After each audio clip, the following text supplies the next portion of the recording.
কোনো একজন টিচিং বা নন টিচিং স্টাফ যদি রিটায়ারমেন্টের আগে মারা যান কিংবা যদি রিটায়ারমেন্টের পর মারা যান তাহলে ওনার পরিবার ফ্যামিলি পেনশন পাবেন। আমরা জানি ফ্যামিলি পেনশন দু ধরনের, একটাকে বলা হয় এনহান্স ফ্যামিলি পেনশন, অপরটাকে বলা হয় নর্মাল ফ্যামিলি পেনশন। আজ আমরা এনহান্স ফ্যামিলি পেনশন সম্পর্কে বিস্তারিত আলোচনা করব।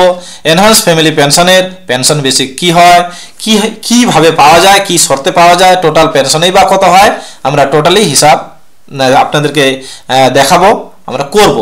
তো এখানে যে পিপিওটা আমি নিয়েছি, যে এমপ্লয়ি উনি হলেন একজন মেল টিচার, উনি 31/5/2012 এই ডেটে উনি রিটায়ার করেছেন এবং 2012 সালের মে মাসে ওনার যে বেসিক পে সেটা ছিল 20,870 টাকা। উনি 1/6/2012 এই ডেট থেকে পেনশন পাচ্ছিলেন। পেনশন কি হারে পাচ্ছিলেন? 20,870 টাকার 50%। তো সেটা আমার ভিডিও আছে, আপনারা দেখে নিতে পারেন বেসিক পেনশন কিভাবে ফিক্সড হয়। তো এখানে দেখেন, এখানে দুটো আমরা জিনিস পাচ্ছি 2 নম্বর পয়েন্টে। In the event of death of employee, এখানে এমপ্লয়ির নাম আছে। ফ্যামিলি পেনশন কত, যে দেখেন বড় করি 10,435 per month may be paid to, এখানে ওনার স্ত্রীর নাম আছে, wife of retiree, from the day following the date of death of, ওই টিচারের আবার এখানে নাম আছে, till the expiry of 7 years or the completion of 67 years of age had the retire survived whichever is earlier and thereafter at the rate of 6,261 per month subject to the condition of her leave। তাহলে এখানে আমরা দুটো জিনিস পেলাম family pension বলে, একটা হচ্ছে 10,435 টাকা এই যে এখানে পার মান্থ, আর একটা হচ্ছে 6,261 টাকা পার মান্থ। তাহলে এই যে ফ্যামিলি পেনশন দুটো পাচ্ছি, দুটো রেট, এই যে প্রথম যে রেটটা সেটাকে বলা হয় এনহান্স ফ্যামিলি পেনশন এর বেসিক, আর দ্বিতীয়টা যেটা এখানে দ্বিতীয়টা হলো 6,261 টাকা, এটাকে বলা হয় নর্মাল ফ্যামিলি পেনশনের পেনশন বেসিক। এটা আসলো কিভাবে একটু আপনাদেরকে বলি, যে দেখেন এই যে লাস্ট যে বেসিকটা 20,870 টাকা, এই লাস্ট বেসিকে যদি আমরা 50% করি সেটাই হবে এই 10,435 টাকা, আর 20,870 টাকা যদি আমরা 30% করি সেটা হবে 6,261 টাকা। তো এখানে আরেকটা জিনিস দেখেন, এই যে 10,435 টাকাটা এটা পাওয়া যাবে কত তারিখ পর্যন্ত পাওয়া যাবে, এখানে দেখেন till the expiry of 7 years or the completion of 67 years of age. অর্থাৎ এই যে 10,435 টাকাটা এটা যে ডেটে ওই এমপ্লয়ি মারা যাবেন সেই ডেটের পর 7 বছর পর্যন্ত ওনার পরিবার এই রেটে ফ্যামিলি পেনশন পাবেন, কিংবা উনি বেঁচে থাকলে যেই ডেটে ওনার হচ্ছে বয়স 67 বছর পূর্ণ হবে সেই ডেট পর্যন্ত ওনার পরিবার এই যে 10,435 টাকা রেটে ফ্যামিলি পেনশন পাবেন। তো এই দুটার মধ্যে যেটা কি হবে আগে হবে সেটাই প্রযোজ্য হবে। এবার টোটাল হিসাবে আপনাদেরকে দেখাবো, এই যে 7 বছর আর 67 বছরের যে গল্প, এটা একটা উদাহরণের মাধ্যমে আপনাদেরকে আগে দেখাবো, তারপরে এই পিপিওটার সেকেন্ড পৃষ্ঠায় নিয়ে যাব। তার সঙ্গে সঙ্গে আরেকটু বলি, এই যে দেখেন 3 নম্বরে আবার বলা আছে ডিয়ারনেস রিলিফ, এই অর্ডারের বলেও পাওয়া যাবে। তো ডিয়ারনেস রিলিফটা আসলে কি জিনিস, যারা পেনশনধারী তারা ডিয়ারনেস রিলিফ পান, কিন্তু যারা এক্সিস্টিং এমপ্লয়ি রয়েছেন তারা ডিয়ারনেস অ্যালাউন্সেস পান। তো ডিয়ারনেস রিলিফ আর ডিয়ারনেস অ্যালাউন্সেস একই জিনিস, রেটটা সেম থাকে। তো এবার এই যে 7 years আর 67 years এই জিনিসটা একটু ব্যাখ্যা করি একটা উদাহরণের মাধ্যমে, আপনাদের বুঝতে সুবিধা হবে। তাহলে এখানে আসলাম, ওই জিনিসটাকে এখানে আমি লিখেছি আবার, enhance family pension will be entitled to the employee's family if the employee's dies before retirement or after retirement but before the age of 67 years। ওই ঘটনাটাকে আবার আমি দুটো পয়েন্টে ভাঙলাম। 1 নম্বর পয়েন্টে 7 বছরের ঘটনাটাকে আমি উল্লেখ করেছি, দ্বিতীয় নম্বর পয়েন্টে 67 বছরের ঘটনাটাকে উল্লেখ করেছি। এই দুইটার মধ্যে যে কোনো একটা কন্ডিশন কোনো একজন এমপ্লয়ির ক্ষেত্রে প্রযোজ্য হলে ওনার পরিবার কি হবে ফ্যামিলি পেনশন পাবেন এনহান্স রেটে, তারপরে আবার নর্মাল রেটে পাবেন, সেটাও বলছি আপনাদেরকে। 1 নম্বর পয়েন্টে আমি কি বলেছি, ডায়েস বিফোর রিটায়ারমেন্ট, অর্থাৎ কোনো একজন এমপ্লয়ি হচ্ছে যে ডেটে রিটায়ারমেন্ট নেবেন তার আগেই উনি মারা গেলেন। তবে এখানে আরেকটা কথা বলি, যে ফ্যামিলি পেনশন পাওয়ার প্রথম শর্ত হচ্ছে কোনো একজন এমপ্লয়ি যদি 1 বছর চাকরি করার পর মারা যান তাহলে ওনার পরিবার ফ্যামিলি পেনশন পাবে, না হলে কিন্তু পাবে না। তাহলে 1 নম্বর পয়েন্টে আমরা যেটা দেখলাম ডায়েস বিফোর রিটায়ারমেন্ট, উনি মারা গেলেন এমপ্লয়ি, এই যে টিচার বা যে এমপ্লয়ি হবে উনি ধরেন যে রিটায়ারমেন্ট যে ডেটে হবেন সেই ডেটের পূর্বেই উনি মারা গেলেন, তাহলে ওনার পরিবার এনহান্স ফ্যামিলি পেনশন পাবেন বা এনহান্স রেটে ফ্যামিলি পেনশন পাবেন। কত বছরের জন্য? 7 বছর। একটা উদাহরণের মাধ্যমে এটা দেখি। আমরা ধরে নিলাম কোনো একজন এমপ্লয়ি 51 বছর বয়সে মারা গেলেন, মানে ওনার যে ডেটে 51 বছর বয়স পূর্ণ হলো তারপরে পরেই উনি মারা গেলেন। তাহলে ওনার পরিবার এনহান্স রেটে ফ্যামিলি পেনশন পাবেন। কেন? ওনার রিটায়ারমেন্ট তো 60 বছর পূর্ণ হওয়ার পরে হতো, তার আগে তো উনি মারা গেলেন 51 বছর বয়সে। তাহলে ওনার পরিবার এনহান্স রেটে ফ্যামিলি পেনশন পাবেন। কত বছরের জন্য? 7 বছরের জন্য। তাহলে 51 সঙ্গে যদি আমরা 7 যোগ করি কত পাবো? 58। তাহলে ওনার পরিবার 58 বছর বয়স পর্যন্ত, 58 বছর কার বয়স? ওই এমপ্লয়ি যদি বেঁচে থাকতেন যে ডেটে ওনার 58 বছর বয়স পূর্ণ হতো সেই ডেট পর্যন্ত ওনার পরিবার এনহান্স রেটে ফ্যামিলি পেনশন পাবেন। 58 বছর বয়সের পর আবার ওই এমপ্লয়ির কিন্তু 58 বছর বয়স যে ডেটে পূর্ণ হবে তার পরের ডেট থেকে আবার নর্মাল হারে ফ্যামিলি পেনশন পেতে থাকবেন। তাহলে এটা হলো 1 নম্বর কন্ডিশন বা শর্ত। আর দ্বিতীয় নম্বরে কি? After retirement. কোনো একজন এমপ্লয়ি রিটায়ারমেন্ট নিলেন 60 বছর বয়স পূর্ণ করার পর, রিটায়ারমেন্ট নেওয়া হলো ওনার, তারপরে উনি মারা গেলেন। কত বছর? 60 বছরের পরে। তবে এক্ষেত্রে একটা কথা মনে রাখতে হবে, সেই এমপ্লয়ি যদি বেঁচে থাকতেন যে ডেটে ওনার 67 বছর পূর্ণ হতো তার আগে যদি মারা যান তাহলেই কিন্তু ওনার পরিবার এনহান্স রেটে ফ্যামিলি পেনশন পাবেন, না হলে কিন্তু নর্মাল রেটে পাবেন উনি। তাহলে এই জিনিসটা এখানে লিখেছি উদাহরণের মাধ্যমে। এখানে বলছি দেখেন, dies at the age of 61 years. তাহলে এই যে এমপ্লয়ি কবে মারা গেলেন? ওনার বয়স যে ডেটে 61 বছর পূর্ণ হলো, মানে 61 বছর বয়স হলো ওনার, তারপরে উনি কি মারা গেলেন। তাহলে কি হলো এখানে ঘটনাটা? উনি কিন্তু বেঁচে থাকলে যে ডেটে 67 বছর পূর্ণ হচ্ছিল তার আগেই কিন্তু মারা গেলেন। তাহলে এক্ষেত্রে কি হবে? ওনার পরিবার এনহান্স রেটে ফ্যামিলি পেনশন পাবে। কত তারিখ পর্যন্ত? উনি বেঁচে থাকলে যে ডেটে 67 বছর বয়স পূর্ণ হতো সেই ডেট পর্যন্ত এনহান্স রেটে ফ্যামিলি পেনশন পাবেন, তারপরে আবার নর্মাল রেটে ফ্যামিলি পেনশন পেতে থাকবেন। এখানে দেখেন সেটাই আমি বললাম। এবার উদাহরণ নিচ্ছি একটা। এই পিপিওটাতে যে পিপিওটি আপনাদের দেখালাম এর সেকেন্ড পৃষ্ঠায় কতগুলা তথ্য আমরা পাবো, সেই তথ্য থেকে আমি এই ডেটগুলা সব লিখেছি।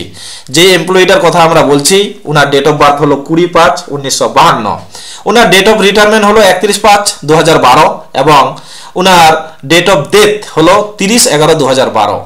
তাহলে উনি যদি ওনার 67 বছর বয়স কোন ডেটে পূর্ণ হবে? 19/5/2019 এই ডেটে পূর্ণ হবে। অর্থাৎ আমি যেটা বলতে চাইছি দেখেন, 20/5/1952 সঙ্গে যদি আমরা 67 বছর যোগ করি তাহলে কি পাবো? 19/5/2019। অর্থাৎ এখানে একটা জিনিস যদি আপনারা লক্ষ্য করেন, এখানে 67 বছর পূর্ণ হচ্ছে ওই এমপ্লয়ির কোন ডেটে? 19/5/2019 এই ডেটে। এখানে লক্ষ্য করেন দেখেন ওই এমপ্লয়ি 30/11/2012 এই ডেটেই কিন্তু মারা গেছেন। ওনার রিটায়ারমেন্টের ডেট কি ছিল?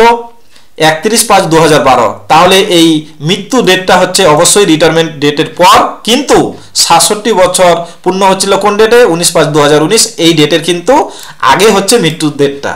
তাহলে যেহেতু রিটায়ারমেন্টের পর কিন্তু 67 বছর পূর্ণ হওয়ার আগেই এই এমপ্লয়ি মারা গেলেন, তাহলে উনার পরিবার কিন্তু এনহান্স রেটে ফ্যামিলি পেনশন পাবেন।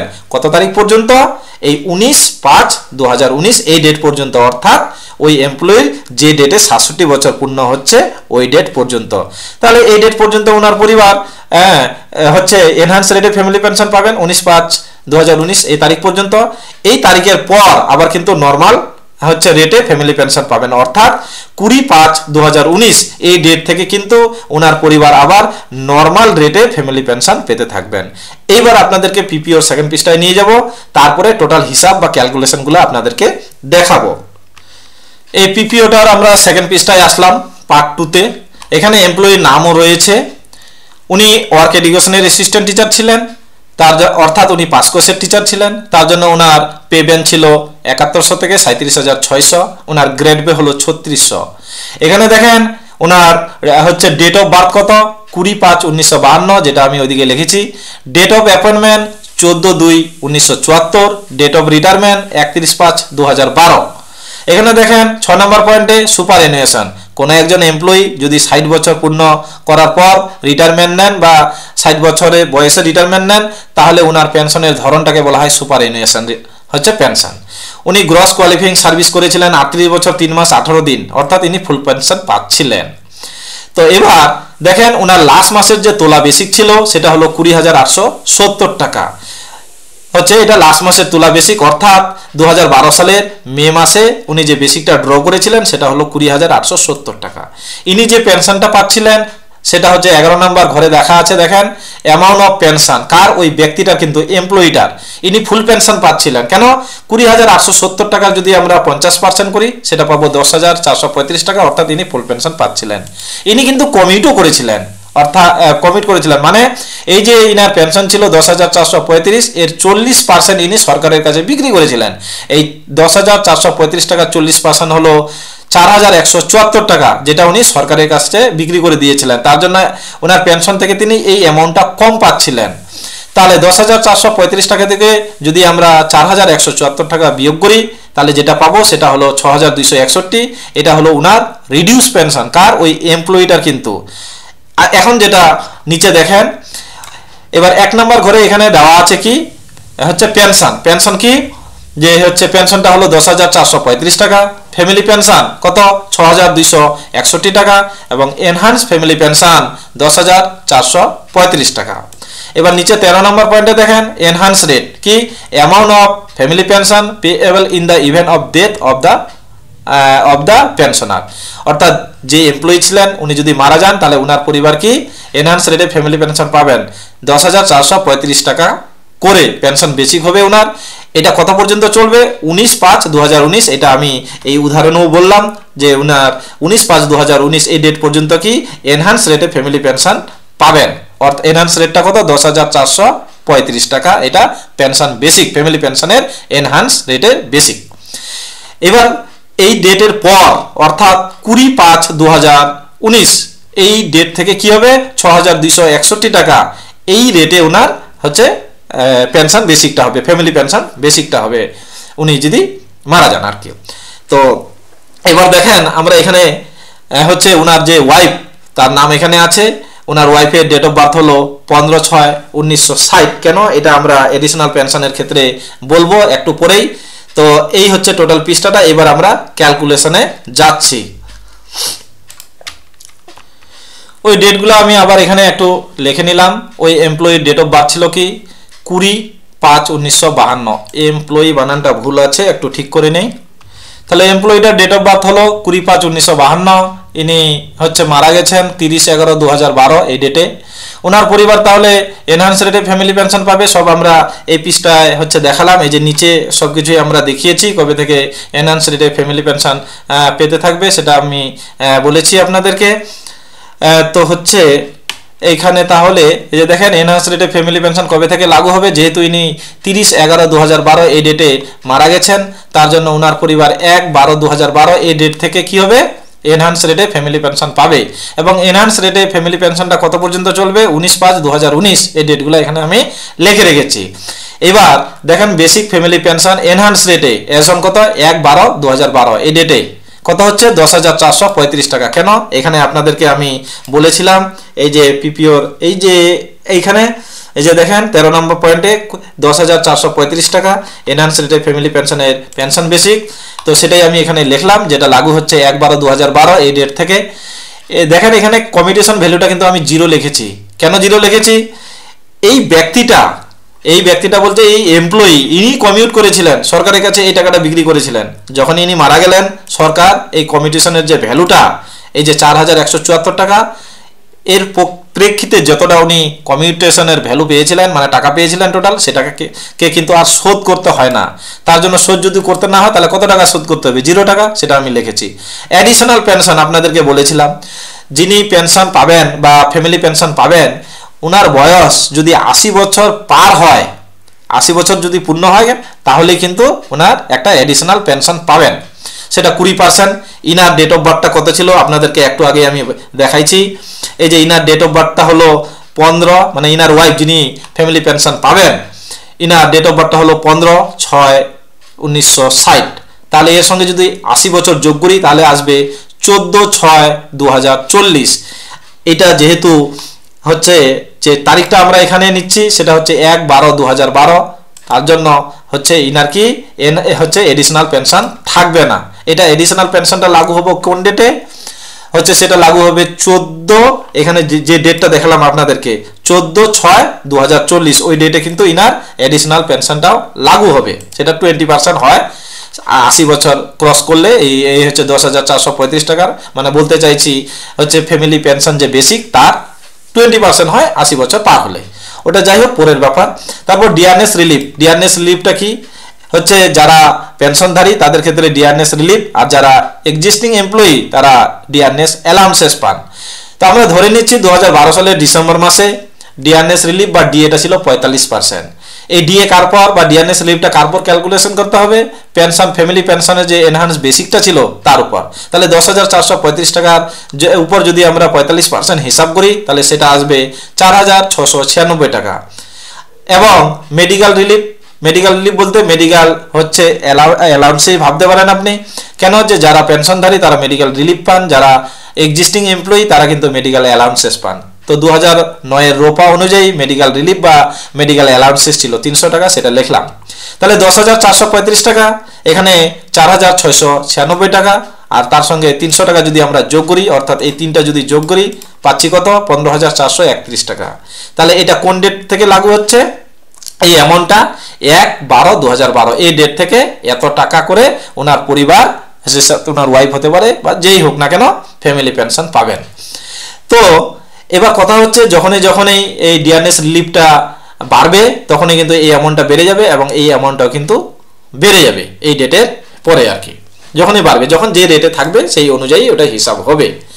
এবার এই যে 10,435 টাকাটা যেটা বেসিক ফ্যামিলি পেনশন এনহান্স রেটে, সেটা কত পর্যন্ত ফিক্স থাকবে, এই যে দেখেন 31/12/2015 এই তারিখ পর্যন্ত কিন্তু ফিক্স থাকবে, এটার কোনো পরিবর্তন হবে না।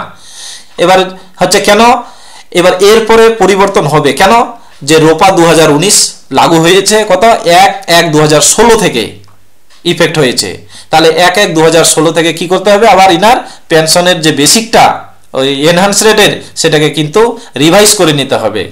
তো আমরা রিভাইজ এই পৃষ্ঠাটাতে করছি, দেখেন basic family pension enhance rate S on 1/12/2012 অথবা 31/12/2015। আমি একটু আগেই বললাম 10,435 টাকাটা 1/12/2012 থেকে লাগু হলো, চলবে কি 31/12/2015 এই ডেট পর্যন্ত। আমি ধরে নিলাম এই যে পেনশনার, ফ্যামিলি পেনশনার যিনি, উনি অপশন দিলেন 1/1/2016-তে, তাহলে এই ডেটে কি করতে হবে, পেনশনের যে বেসিকটা সেটাকে কিন্তু রিভাইজ করতে হবে, ফিক্সেশন করতে হবে। তাহলে এনহান্স রেটে বেসিক পেনশনটা কত ছিল, কত হবে, আগে ছিল হচ্ছে 10,435 টাকা, এখন হচ্ছে আমরা জানি যে রোপা 2019-এ যে ফিটমেন্ট ফ্যাক্টর সেটা হলো 2.57। তাহলে 1/1/2016-তে যদি আমরা বেসিকটাকে রিভাইজ করি, অর্থাৎ আমি যেটা বলতে চাইছি 10,435 টাকাকে যদি 2.57 দিয়ে যদি আমরা গুণ করি তাহলে পাবো 26,817 টাকা 95 পয়সা। এবার এটাকে কি করতে হবে, আমাদের রাউন্ড অফ করতে হবে। আমরা জানি রোপা 2019-এ রাউন্ড অফ যেটা করতে হয় সেটা নিয়ারেস্ট 100-এ, যেটা 2009-এর রোপাতে বলা ছিল রাউন্ড অফ করতে হয় কিসে, নিয়ারেস্ট নেক্সট 10-এ, মানে মাল্টিপল অফ 10-এ, নেক্সট মাল্টিপল অফ 10-এ রাউন্ড অফ করতে হতো। কিন্তু রোপা 2019-এর যে পে ম্যাট্রিক্স সেখানে আপনারা যদি লক্ষ্য করেন দেখবেন রাউন্ড অফ করতে হয় নিয়ারেস্ট 100-এ। তাহলে 26,817 টাকা 95 পয়সাকে আমি রাউন্ড অফ করলাম, পেলাম কত, 26,800 টাকা। রাউন্ড অফটা কি করে হলো, এই যে দেখেন দশমিকের পরের সংখ্যা দুইটার আমাদের অত ভাবার বিষয় নয়, দশমিকের আগে কত আছে, 17 আছে। এই যে ডিজিট দুটো এটা যদি 50-এর কম হয় তাহলে এই ডিজিট দুটো 00 হয়ে যাবে, এবং দশমিকের পরেও হচ্ছে 00 হয়ে যাবে। অর্থাৎ আগে এটা যদি আপনি রাউন্ড অফ করেন তাহলে এটা খুব জোর কত হবে, 26,818 টাকা। এই 18 বা 17 যাই হোক না কেন, এটা যদি 50-এর কম হয় তাহলে এই সংখ্যাগুলো সব 00 হয়ে যাবে। তাহলে আমরা যদি দশমিকের পরের দুটাও 0, দশমিকের আগের দুটাও 0, তাহলে কত হচ্ছে 26,800 টাকা হয়ে যাবে। আর এই 17 যে সংখ্যা দুইটা, এই যে 17, এটা যদি 50-এর বেশি হয়ে যেত তাহলে এটা 100 হয়ে আগের সংখ্যাটার সঙ্গে যোগ হয়ে যেত, তখন কিন্তু 26,900 হয়ে যেত। যেহেতু 17টা 50-এর ছোট তার জন্য আমরা 26,800 করে নিলাম। তাহলে 1/1/2016-তে এই যে পেনশনার, ফ্যামিলি পেনশনার যিনি, ইনার হচ্ছে বেসিক পেনশন রেট হচ্ছে, বেসিক পেনশনটা কত, 26,800। এডিশনাল পেনশন ইনার ক্ষেত্রে এই ডেটে প্রযোজ্য নয়। আমি আরো ধরে নিলাম যে হচ্ছে 2016 জানুয়ারিতে হচ্ছে ডিআরনেস রিলিফ বা ডিএটা হলো 3%। তাহলে 26,800 টাকার উপর যদি আমরা 3% করি আসবে 804 টাকা। এবার মেডিকেল রিলিফ 2019-এর রোপাতে হলো 500 টাকা, সেটাও লিখলাম। এবার এই তিনটা যোগ করলাম, কি 26,800, 804 টাকা আর 500 টাকা যোগ করলাম, যোগ করলে কত আসবে 28,104 টাকা। এটা কোন ডেট থেকে পাবেন? হচ্ছে এই যে ফ্যামিলি পেনশনার হচ্ছে যিনি, উনি কোন থেকে পাবেন? 1/1/2016 এই ডেট থেকে এনার এটা লাগু হবে। এবার কথা হচ্ছে যখনই এই ডিআরএস রিলিফটা চেঞ্জ হবে, এটা এই 804টা বেড়ে যাবে, তখন কিন্তু টোটাল পেনশনটাও কিন্তু বেড়ে যাবে। কিন্তু আপনারা মনে রাখবেন, এই যে 26,800 যেটা রিভাইজ করে আমরা বেসিক পেনশন পেলাম, এটা কিন্তু আর পরিবর্তন হবে না। এটা কোন ডেটে পরিবর্তন হবে সেটাও আপনাদেরকে নিচে বলছি। তাহলে এই যে 26,800 টাকাটা, এটা হচ্ছে 1/1/2016 থেকে ইফেক্ট হলো, চলবে কত তারিখ পর্যন্ত? 19/5/2019। কেন? আমরা এখানেই বলেছিলাম যে এনহান্স রেটে ফ্যামিলি পেনশন পাওয়া যাবে কত তারিখ পর্যন্ত? 19/5/2019। এর পরের ডেট থেকে কি আবার নর্মাল রেটে ফ্যামিলি পেনশন পাওয়া যাবে। তো এবার কথা হচ্ছে এই যে সময়টা 1/1/2016 থেকে শুরু করে 19/5/2019, এই সময়ের মধ্যে যখন যেভাবে ডিআরএস রিলিফ হবে, টোটাল পেনশনটা কিন্তু সেই হিসাবে ক্যালকুলেট করতে হবে। এবার আমরা তাহলে কি করব? 19/5/2019 এই ডেট পর্যন্ত তো পেনশন বেসিকটা হলো 26,800। এবার এটাকে রিভাইজ করতে হবে কোন ডেটে? 20/5/2019। তো আমরা জানি এই তারিখ পর্যন্ত এনহান্স রেটে ফ্যামিলি পেনশন, এর পরের ডেট থেকে নর্মাল রেটে ফ্যামিলি পেনশন হবে। তাহলে নর্মাল রেটে ফ্যামিলি পেনশনের যে এখানে পেনশন বেসিকটা ছিল, কত ছিল? 6,261 টাকা। তো সেটাই আমি আবার এখানে লিখলাম, এই যে দেখেন 20/5/2019 এই ডেটে আগে হচ্ছে নর্মাল ফ্যামিলি পেনশনের বেসিক পেনশনটা 6,261 টাকা। দেখেন এই যে 19 যে ডেটটা, 19 সালটা, এই ডেটের আগে কিন্তু পে কমিশন হচ্ছে ইফেক্ট হয়েছিল 1/1/2016 থেকে। তার জন্য এটাকে আবার আমাদের রিভাইজ করে তারপরেই কিন্তু আমরা বসাতে পারবো। তাহলে বেসিক পেনশন এজ অন 20/5/2019 এই ডেটে তাহলে বেসিক পেনশনটা কত হবে? ওই যে ফিটমেন্ট ফ্যাক্টরটা এখানে যেটা আমরা লিখেছিলাম 2.57, সেটা দিয়ে কি করতে হবে? 6,261 টাকে গুণ করতে হবে। তাহলে 6,261কে যদি আমরা 2.57 দিয়ে গুণ করি, তাহলে পাচ্ছি 16,090 টাকা 77 পয়সা। এটাকে আবার রাউন্ড অফ করলাম, যেহেতু দেখেন দশমিকের আগে 90 আছে, 90টা 50-এর বেশি, তার জন্য রাউন্ড অফ করলে হবে 16,100, সেটাই আমি এখানে লিখলাম।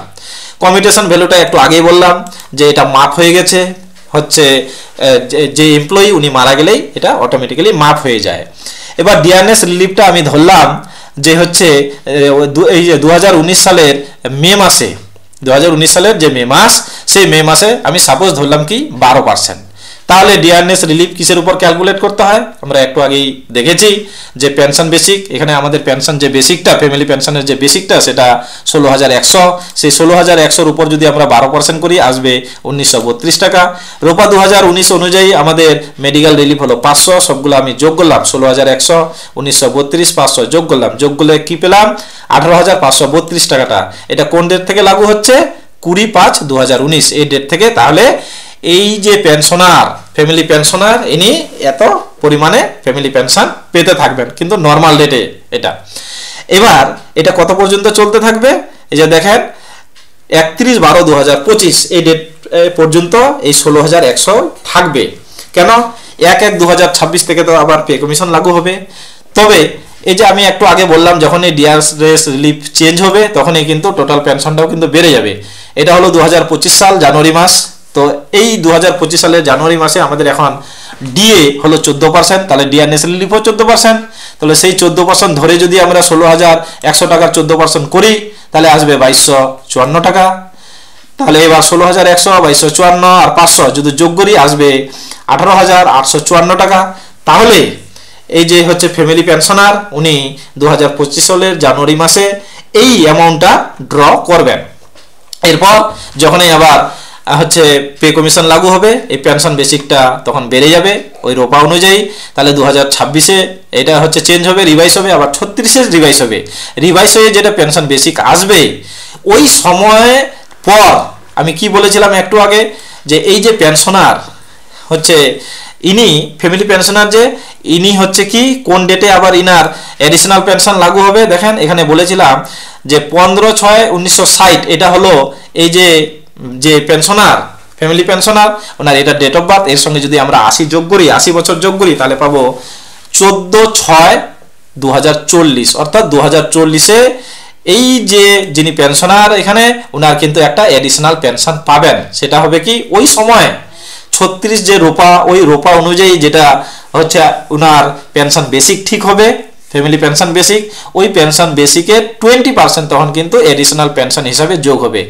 আপনাদের অবশ্যই মনে রাখতে হবে ওই সময় যে আবার ডিআরএস রিলিফটা থাকবে বা ডিএ রেটটা থাকবে, ওটা কিন্তু এডিশনাল পেনশনের উপর ক্যালকুলেট হবে না, ওটা শুধুমাত্র বেসিক পেনশনের উপর, ওই সময়ের যে বেসিক পেনশন পে কমিশনের ফলে চেঞ্জ হয়ে যেটা হবে, ওই বেসিক পেনশনের উপরেই কিন্তু ডিআরএস রিলিফ ক্যালকুলেট হবে। ইসের এডিশনাল পেনশনের উপর কিন্তু ডিআরএস রিলিফ ক্যালকুলেট হয় না। তাহলে এই যে আমাদের হচ্ছে এনহান্স রেটে ফ্যামিলি পেনশন, টোটালটাই আমি বিস্তারিত আলোচনা করলাম। আজকে এ পর্যন্তই, ধন্যবাদ।